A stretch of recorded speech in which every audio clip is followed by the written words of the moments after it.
You're listening to the Lanterns Radio Network. We are the network dedicated to empowering the individual, illuminating the truth, defending American exceptionalism, and inspiring future generations. Stay connected and get involved at lanterns.buzz. For great radio, get commentary and news of the day. Lanterns.buzz.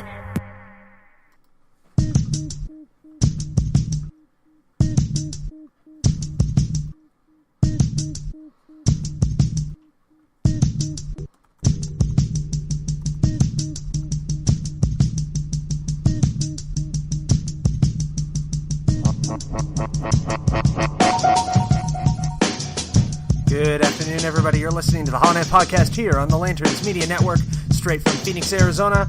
I'm your host, Matt Holloway.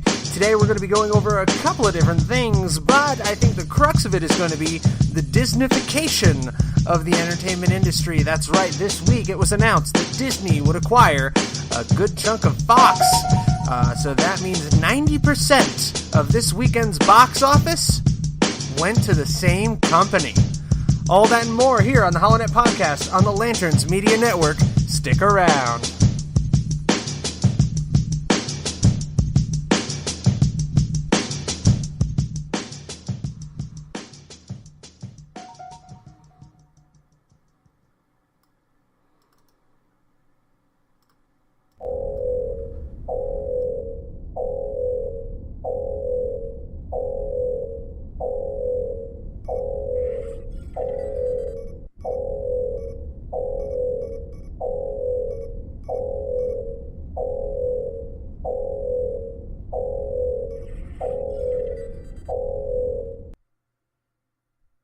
Lanterns authorization code accepted.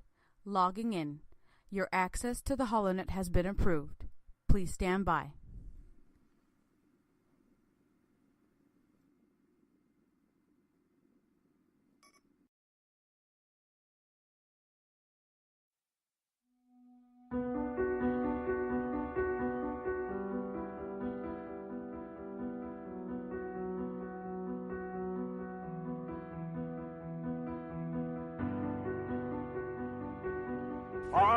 Fellow citizens, recent events have imposed upon the patriotic people of this country a responsibility and a duty greater than that of any since the Civil War. It is the common people of the world that are interested in this business. They know when we have war, it is they that have to bear the burden. It's their sisters and mothers and daughters that have to wait, trembling, to hear the news. We are called as a people to give testimony in the sight of the world to our faith that the future shall belong to the free. Since this century's beginning, a time of tempest has seemed to come upon the continents of the earth. I would remind you that extremism in the defense of liberty is no vice. And let me remind you also that moderation in the pursuit of justice is no virtue.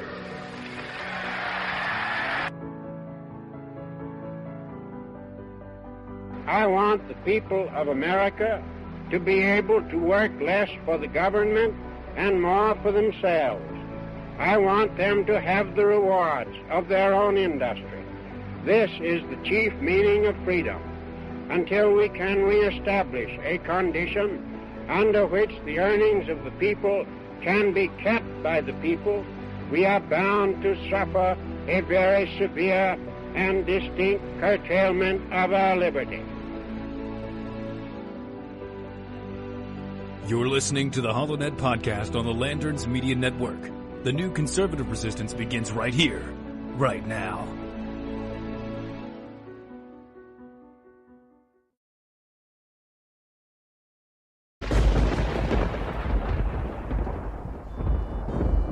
Allied reinforcements have arrived from the west.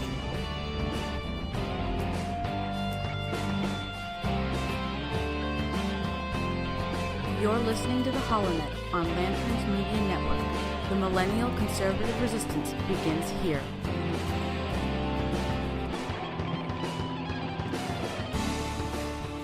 All right, ladies and gentlemen, you're listening to the Holiday Podcast here on the Lanterns Media Network.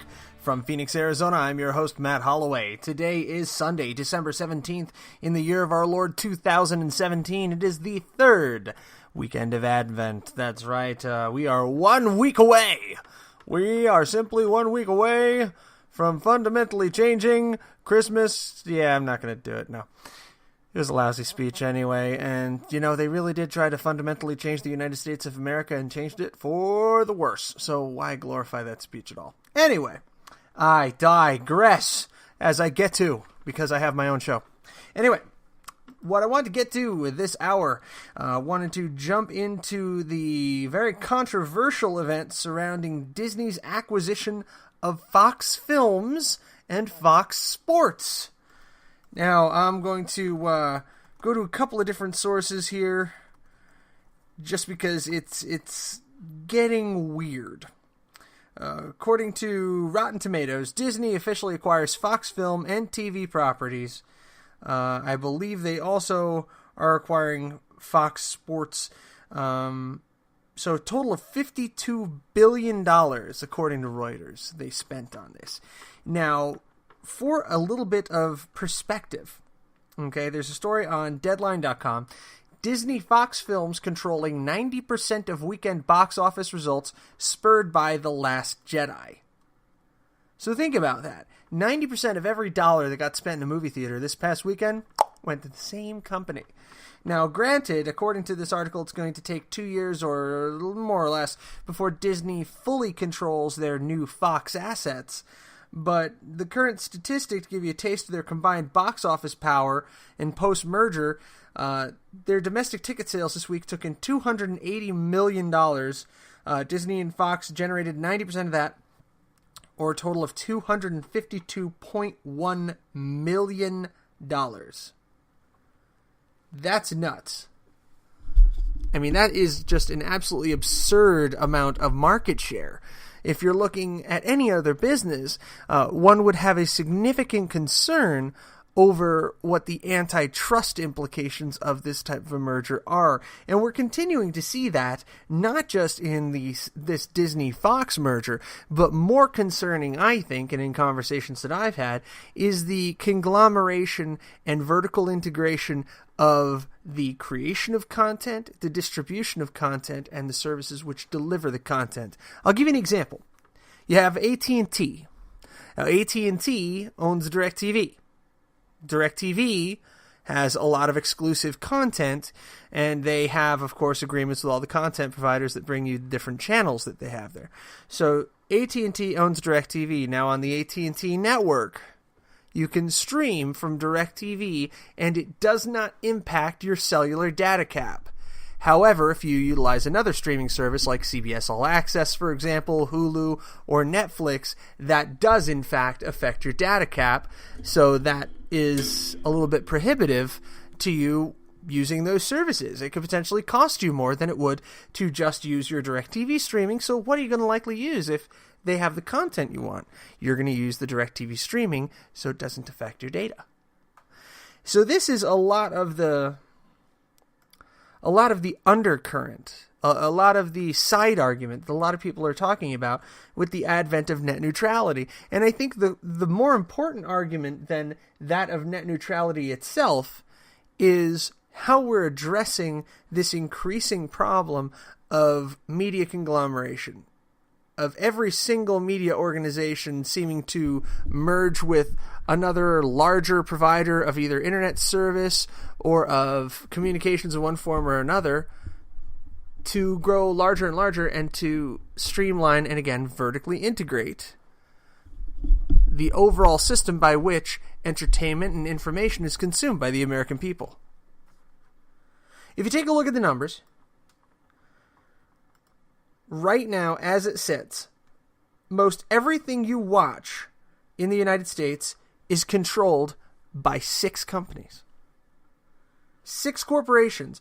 And this is, according to Morris Creative, okay, and this is actually a couple of years ago, so it's likely consolidated even closer, that GE, News Corp, Disney, Viacom, Time Warner, and CBS control all of the content or most of the content that you consume on a day-to-day basis. And a lot of people my age will go, ha-ha, but you see, I watch YouTube. YouTube's not affected by anything like that. Got news for you. I'm going to tell you a couple of your prominent YouTubers. I'm going to talk about these guys quite a bit as the show goes on. But a lot of your prominent YouTubers, your Jacksepticeye, your Markiplier, they actually work for a group or with a group called Maker Studios. Maker Studios is a wholly owned and operated subsidiary of Disney. That's right. The guys that scream and cuss at video games on YouTube? Disney. Bet you didn't imagine that Disney has a rather large stake in YouTube development. Isn't that something now? And we're not talking about the latest puppy videos or kitten videos. We're talking about Five Nights at Freddy's. We're talking about the horror genre, which is deeply affected by YouTubers like Mark Fishback, aka Markiplier, and Jacksepticeye, whose real name presently escapes me, but he's out of Ireland. So think on that these 6 conglomerations control, eventually, more or less everything you watch. So, in television, in toto, the big 6 control 70% of all cable, and 3,762 other businesses contribute 30%. And when Comcast was creating their merger, that basically created a monopoly of 11 U.S. markets and control of 1 out of every 5 hours of television. From a news perspective, the Wall Street Journal, The Sun, and The Australian are owned by News Corp. They own the top newspapers on 3 continents. Boy, that's a scary thought. The WSJ is the top newspaper in the United States? Whew. Jeez. And, 1995, the FCC forbade companies to own over 40 radio stations, but right now, Clear Channel, for example, who is now iHeartRadio, owns over 1,200 stations. And 80% of all playlists match. So that's rather interesting. So, taking a look at the overall media spend and the overall media landscape, you can narrow it down to a very small amount of companies that control almost everything you intellectually ingest. Except for small outlets like Lantern's Buzz, Madison's is a good one. I can think of a couple of other smaller companies. The Blaze isn't owned by anybody big yet. They're owned by Glenn Beck. That's about as big as that ownership gets. But you have such overwhelming money and power backing this alliance, if you will, this loose coalition of media providers. And then you have everyone else.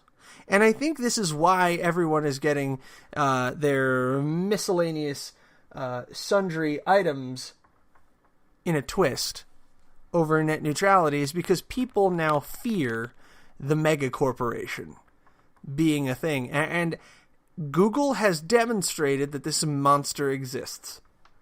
So it is something that we need to take heed to and we need to be aware of. But at the end of the day, in a conversation with a couple of my in-laws, what it comes down to with net neutrality is, who are you more concerned about? Who do you feel you have greater control over?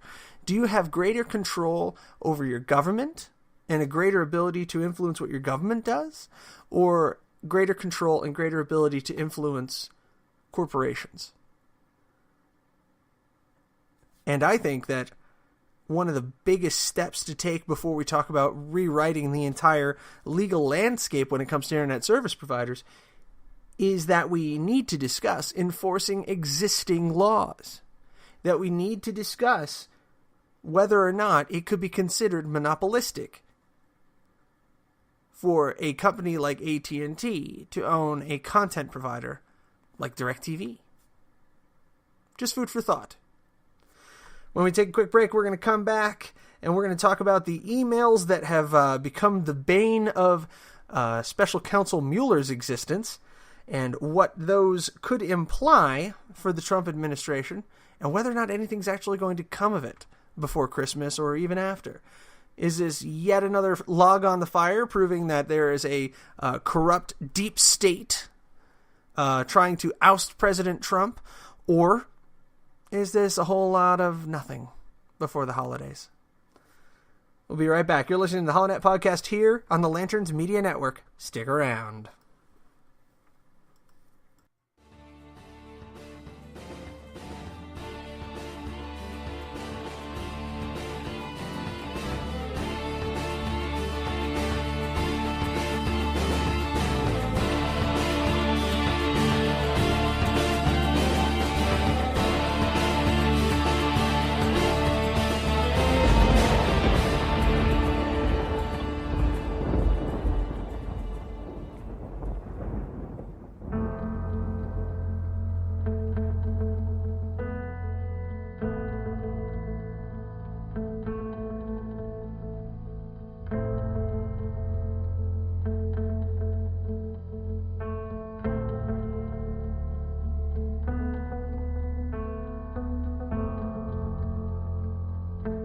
I see people coming together not for divisiveness of party or for dichotomy of thought, but for unity in principle. In the principles that founded our nation, that all men are created equal and are endowed by their Creator with certain inalienable rights, life, liberty, and the pursuit of happiness. Today, ladies and gentlemen, those principles are under the sternest attack that we have seen in many generations. It has become a crime in this nation nearly to express a difference in opinion from what is held by your party to be doctrine, from what is purported by the media to be truth.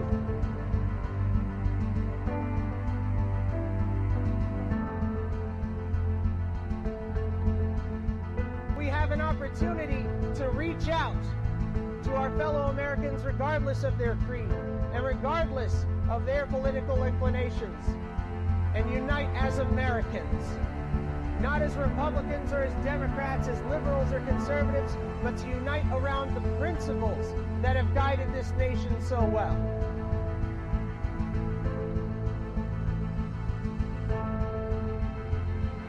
I've covered a lot of stories, but the story that remains untold is the story of America in the 21st century,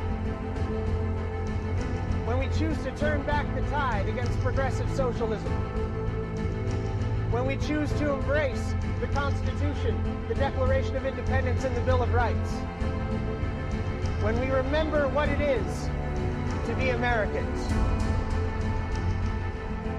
And that principle will not die as long as there is one man, one woman, one child who looks defiantly into the night and says, I am free.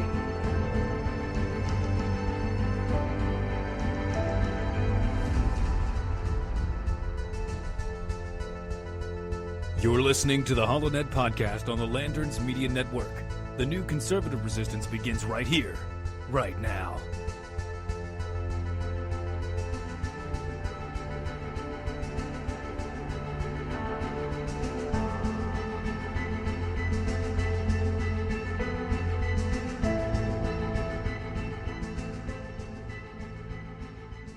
Allied reinforcements have arrived from the west.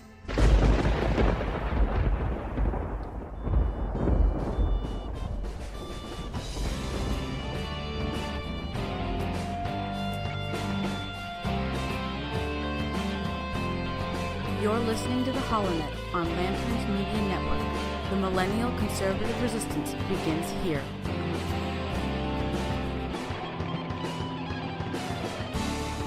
And we're back. You're listening to the Holonet Podcast here on the Lanterns Media Network from beautiful downtown Phoenix, Arizona. Well, not downtown. I'm actually quite a bit west. But beautiful Phoenix. I'm Matt Holloway. Now, coming out of the 15-minute break, did want to give you a quick little take here on the email scandal that is now embroiling D.C. Fox News has the exclusive on that by John Roberts and Alex Pappas. Trump transition lawyer says Mueller improperly obtained documents in the Russia probe.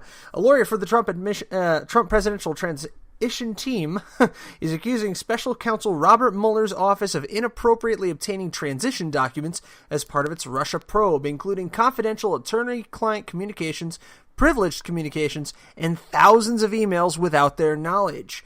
In a letter obtained by Fox News is sent to House and Senate committees on Saturday, the transitions team alleges unlawful conduct by the career staff at the General Services Administration in handing over transition documents to the special counsel's office. Corey Langoffer, the counsel for Trump for America, argues the GSA, quote, did not own or control the records in question, and the release of documents could be a violation of the Fourth Amendment, which protects against unreasonable search and seizure. So, this is quite the coup, and could actually be a counter coup in almost a more literal interpretation. Apparently, Special Counsel Mueller obtained tens of thousands of emails from the GSA. Now, the reason that the GSA, or the Government Services Administration, actually had these emails to begin with is when there's a presidential transition. The presidential transition team has access to a lot of systems and records in order to enable the president to take over. The president has to be privy to various levels of classified information in order to be aware of the national security situation and to transition into the office. Now, during that phase, the GSA provides the transition team with government email address, access to government servers, etc., so on and so forth. So, the problem here is that Special Counsel Mueller subpoenaed and received those documents directly from the GSA without the knowledge or permission of the transition team when they were not yet actually in office. So that is essentially a seizure of documents from a group of private citizens at that point. So that raises some fairly interesting Fourth Amendment questions. Now, there's been a huge rumor mill going about that as a result of this, the White House may seek to fire Special Counsel Mueller. A White House lawyer has denied that, according to KQED. Mueller's team has been defending it, and both parties, apparently, according to The Hill, have been full-throated in defending Special Counsel Mueller's authority over the implicit bias that they have. Now, I did want to direct your attention here to Judicial Watch's coverage of this. Judicial Watch's coverage of Trent Franks. This actually occurred last week, and I was very glad to have an opportunity to check this out. I was watching live on Facebook Live when Trent Franks proceeded to just thoroughly take apart one of the subdirectors of the FBI. And I'm going to see if I can locate that for you real fast. While I'm trying to pull that up, to kind of read you into this, there has been a lot of mudslinging going on Capitol Hill about the implicit bias of members of the FBI in regard to President Donald Trump, in that several emails are going back and forth and several text messages that have been recorded and have been brought forward where very, very poor language is used about the president, questioning the president's intelligence. I believe they actually called him an idiot at one point or another. And it really is something to see when Representative Trey Gowdy, South Carolina, steps up and just crushes someone. And it's astonishing that this level of seeming corruption is allowed to continue when we have people who are objectively unobjective carrying out an investigation. And it just boggles the mind that this type of thing is allowed to continue. So while I pull that up, one thing I did want to touch on is that President Trump, going into the Christmas holiday, probably faces some of the most significant threats to presidential office that we've seen since Clinton was impeached. And it's, whether you like President Trump or not, a very character-based discussion. And it leads back to our show last week where we discussed the rule of law and this mob mentality that seems to have gripped America. And I know I'm not the only voice saying this. I listened to Beck, for example, and he's made similar commentary, and Bill O'Reilly even made a similar point, that we are devolving into a nation where social media has provided us the tools to enact instantaneous mob justice on someone. We can ruin someone's life with reckless abandon with the most minimal, non-existent burden of proof. I said from the beginning with Moore, Judge Moore, if he did what he's accused of doing, then he deserves to be kept from Senate, and he deserves prosecution for crimes if he actually, in fact, did what he is alleged to have done. But the funny thing is, I haven't heard very much since his defeat of charges being raised against him. And I don't think I'm going to. I don't think I'm going to at all. I think that we're going to see all of this hubbub surrounding Judge Moore just slowly, gradually disappear because it was a political tool. And the really disconcerting thing about that is if this man actually did, perform these violations and these harassments and molestations, then the women, the victims, are going to see all the support that they seemingly had magically dry up overnight. If he's innocent, then a great wrong has been done to this man. But nonetheless, now that he's no longer an electoral threat, now that he's no longer a political threat, it's all going to disappear. And a new sacrificial lamb is going to be laid upon the altar. Really, time will tell who that is. So the question you want to ask yourself now, in December, as we go into Christmas, is who in Washington, D.C., or who has aspirations to join the government, represents the biggest threat to the left going into 2018. Who is that person? Other than the president, of course, because they're already coming at him with guns blazing. But who congressionally represents the biggest threat? If I was Paul Ryan, I think I'd be concerned.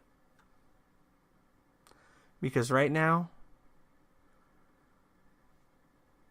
he's the only man paddling the boat. Mitch McConnell certainly doesn't have anything to worry about. He's been playing both sides pretty well. We'll talk about that a little more when we come back from a quick break. You're listening to the HoloNet podcast here on the Lanterns Media Network. From Phoenix, I'm Matt Holloway. You can follow us on Twitter at Matt T. Holloway, Facebook at facebook.com/theholonet, or theholonet.com, or holonet.lanterns.buzz. We'll be right back.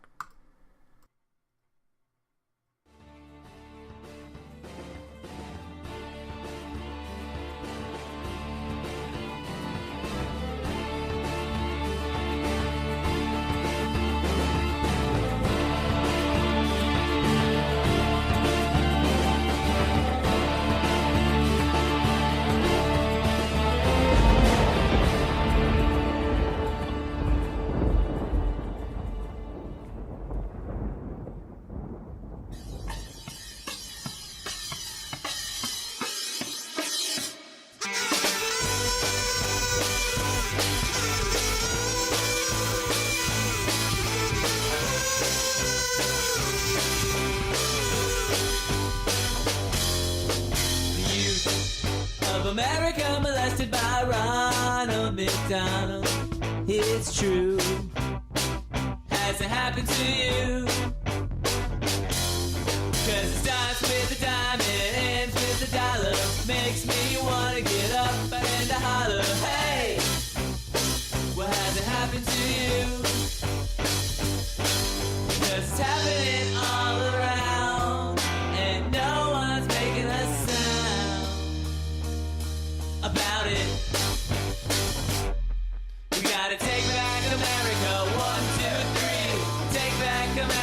you and me.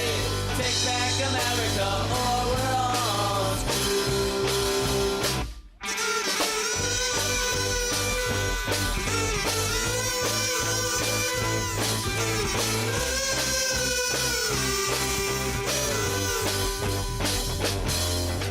The heart of America polluted by a mind of greed.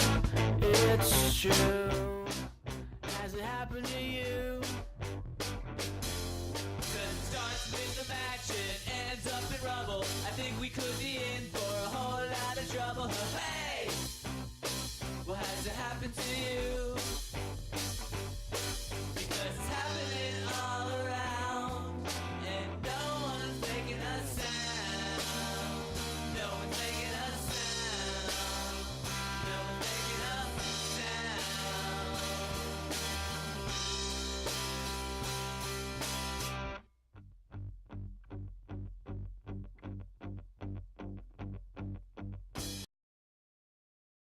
You're listening to the HoloNet podcast on the Lanterns Media Network.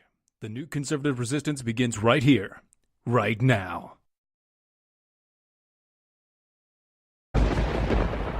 Allied reinforcements have arrived from the west.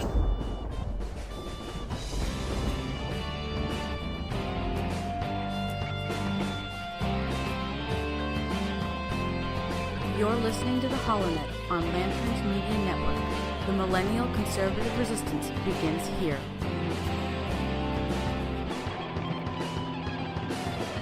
And we're back. You're listening to the HoloNet podcast here on the Lanterns Media Network. And I wanted to take you to a real quick video here from good old Trey Gowdy. And taking a look at the FBI assistant director. And he just lit him on fire and grilled him this past week. And it really was something to see. So let me just go to that audio real quick.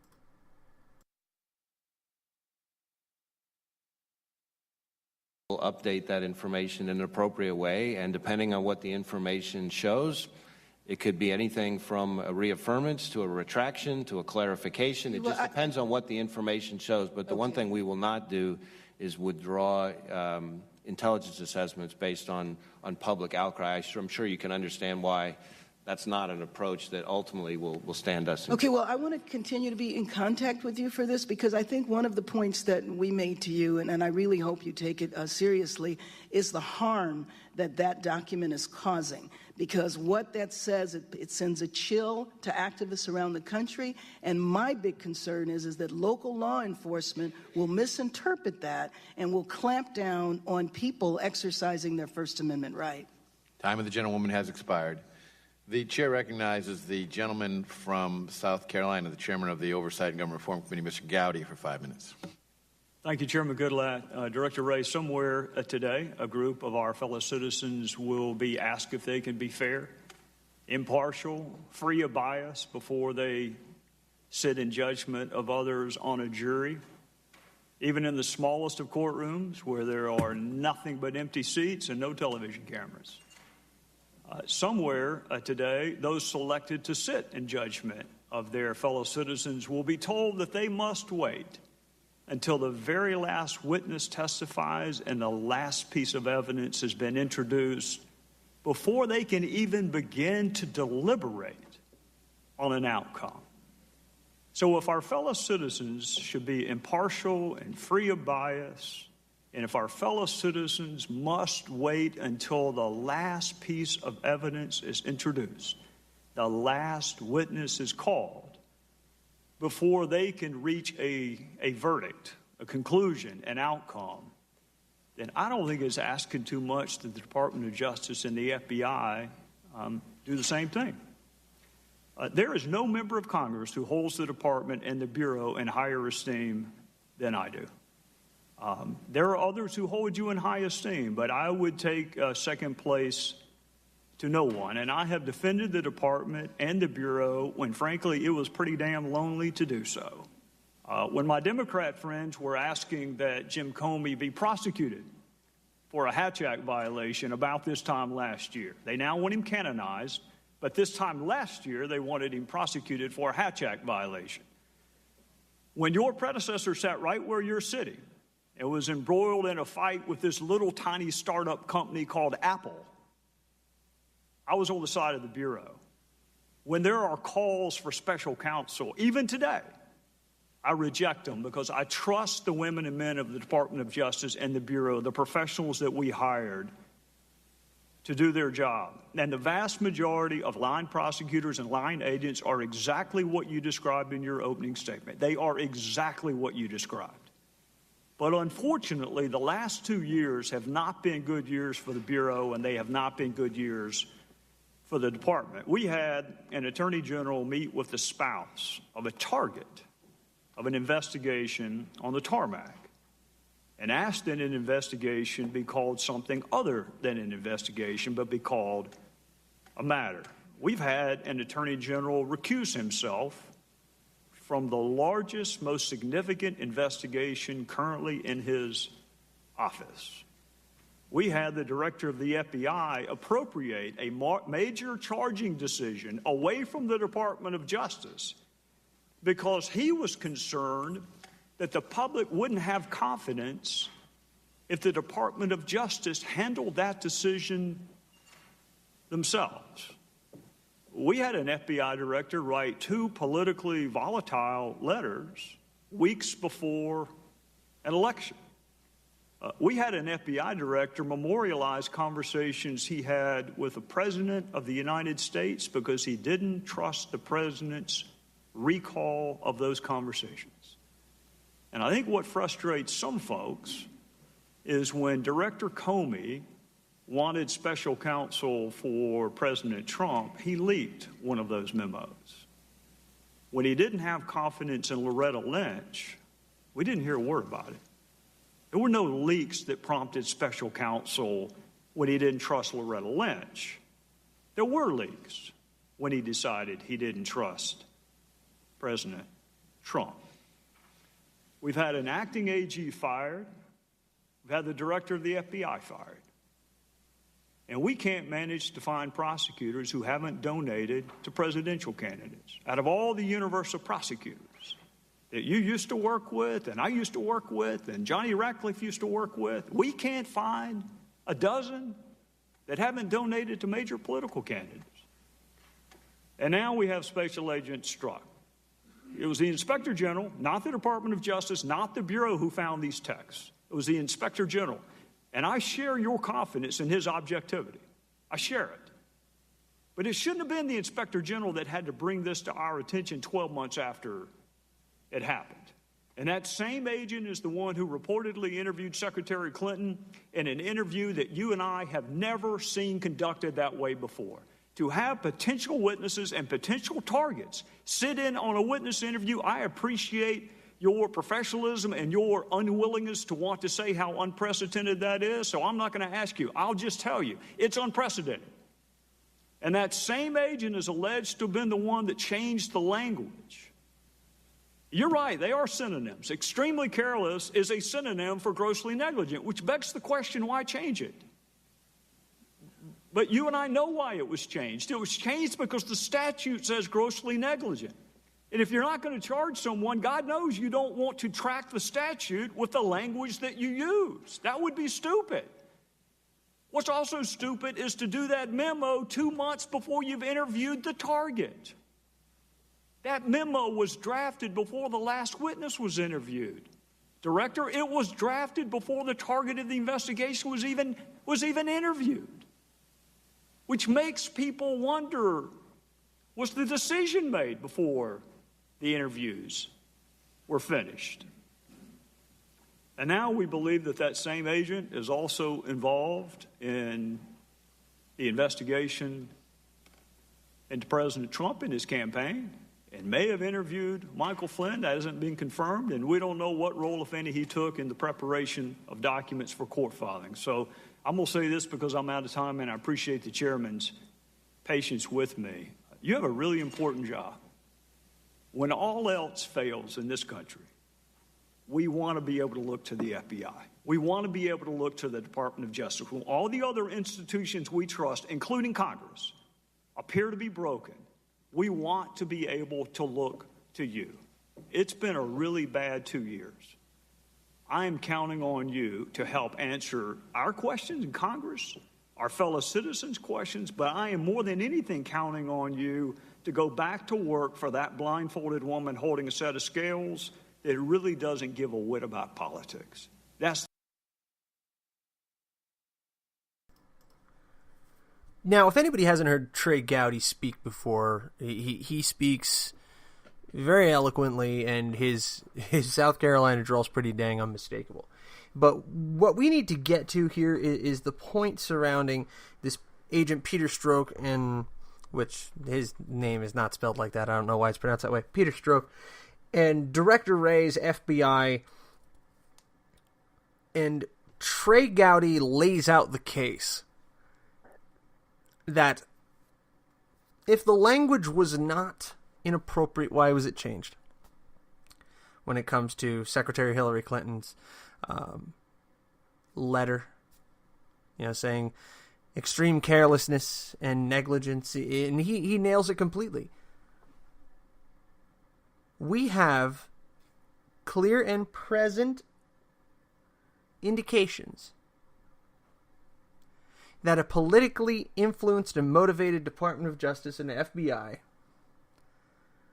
is investigating President Trump and was investigating Hillary Clinton and failed to deliver any kind of charges for what, through any other lens, would be a crime that would land someone in prison. Trey Gowdy lays out this case, does so very eloquently and very respectfully.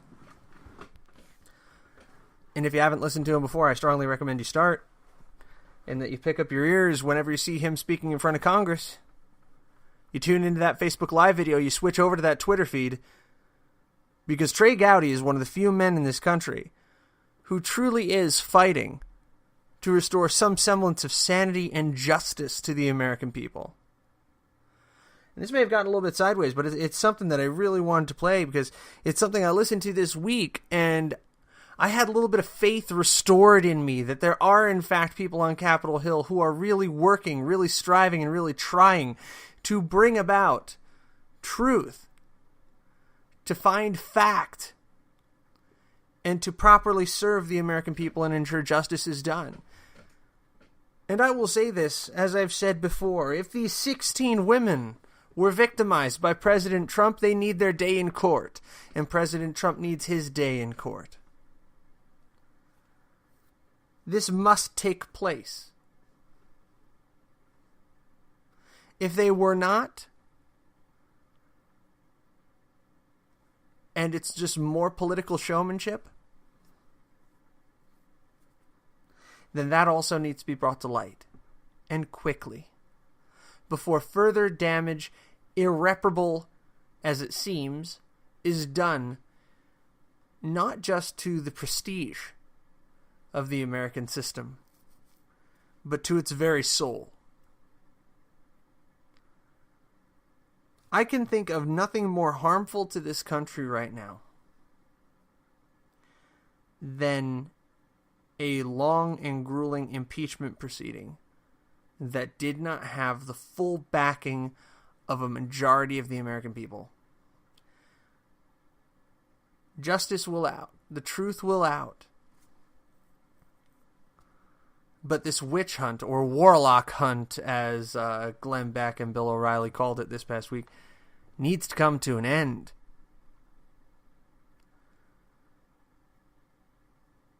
Accusations of sexual misconduct are not a political tool. The acts of sexual misconduct are taken so seriously because they are as abhorrent as they are. However, we must view the utilization of those charges, the falsification of those charges, in just as harsh a light. We have to stand for the victims' rights, and we have to stand for the right of the accused to be innocent until proven guilty. When we come back, we're going to wrap up and talk about this week in news and glance really quickly at a very interesting story coming out of Syria and, surprisingly enough, President Macron of France. All that and more when we come back here on the HoloNet Podcast on the Lanterns Media Network.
Hey everybody, this is Matt Holloway. You're listening to the HoloNet Podcast on the Lanterns Media Network, and I want to thank you for your continued listenership and readership and all the support that you've given me and everyone here at Lanterns over the course of the last year or so.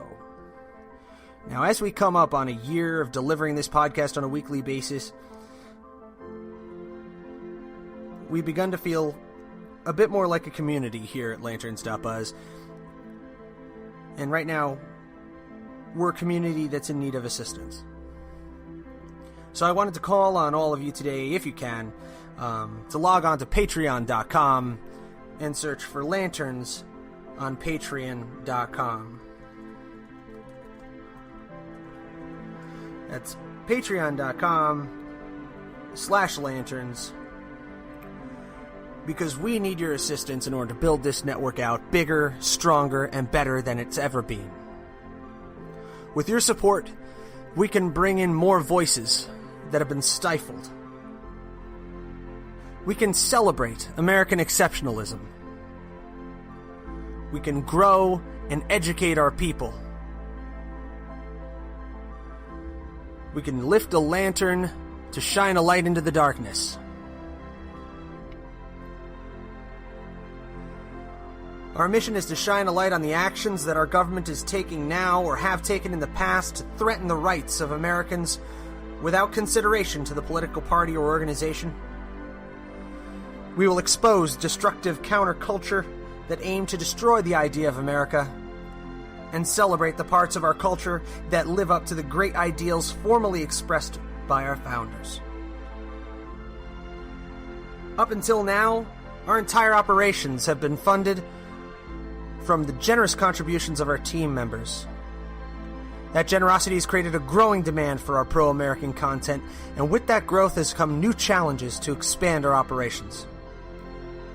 Our goal is to expand and maintain the operations of our website and the radio network.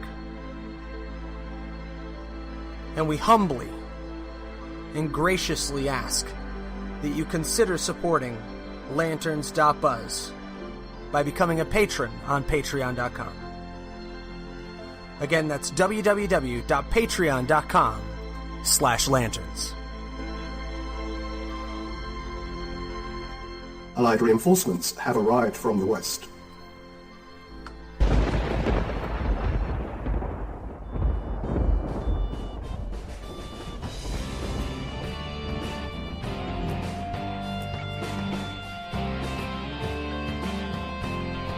You're listening to the HoloNet on Lanterns Media Network. The millennial conservative resistance begins here.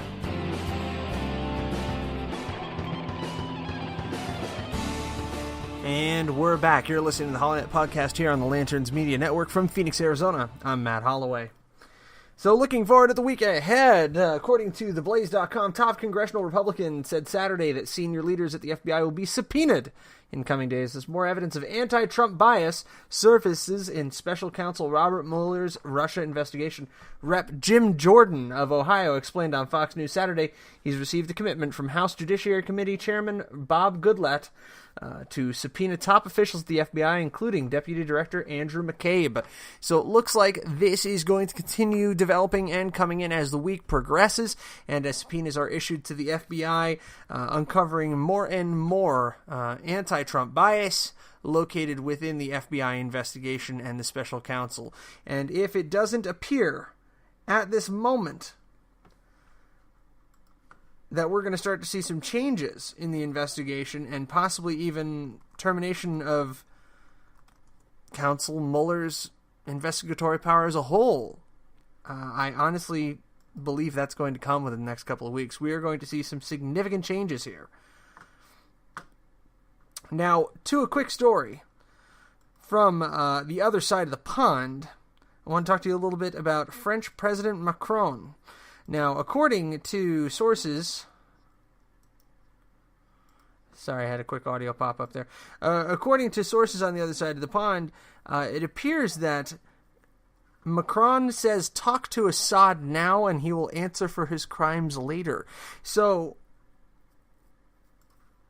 this comes from Elaine Ganley with the Associated Press. French President Emmanuel Macron thinks the Islamic State group will be defeated in Syria by the middle or end of February, and that Syrian President Bashar Assad can't be ignored in the aftermath of the military victory, but must one day answer for his crimes.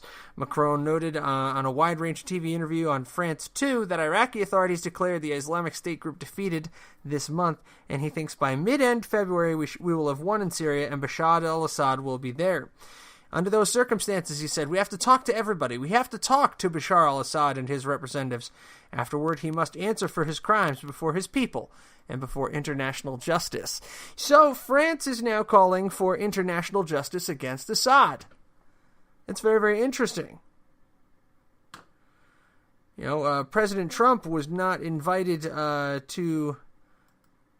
Oh, wait, now this is just going into garbage about the Paris Agreement. But I think they're burying the lead here a little bit. They're going into a bunch of garbage between Macron and Trump, which, if you've read any 5-minute pieces on either of them, you would have an idea that they don't really get along. But the big question here is, will Russia sit idly by and allow their boy Assad to be tried for international war crimes at The Hague? I really don't think so. So it looks like as ISIS draws down in Syria, that we may come to a bigger situation is what to be done with Bashar al-Assad. And when the smoke clears, who will be left in charge of Syria? Will it be a pro-Western regime? Will it be a pro-Iranian regime? Or will it be the continually pro-Russian Bashar al-Assad administration clinging to power under the protection of Vladimir Putin? So that's what we have to look forward to going into this, the 4th week of December. 7 days left to Christmas, folks. Make sure you light that candle tonight for the 3rd night of Advent. From Phoenix, Arizona, for Lanterns Media Network, I'm your host of the HoloNet podcast, Matt Holloway. I want to thank you for tuning in today. God bless you. God bless the United States of America. Good night, everybody.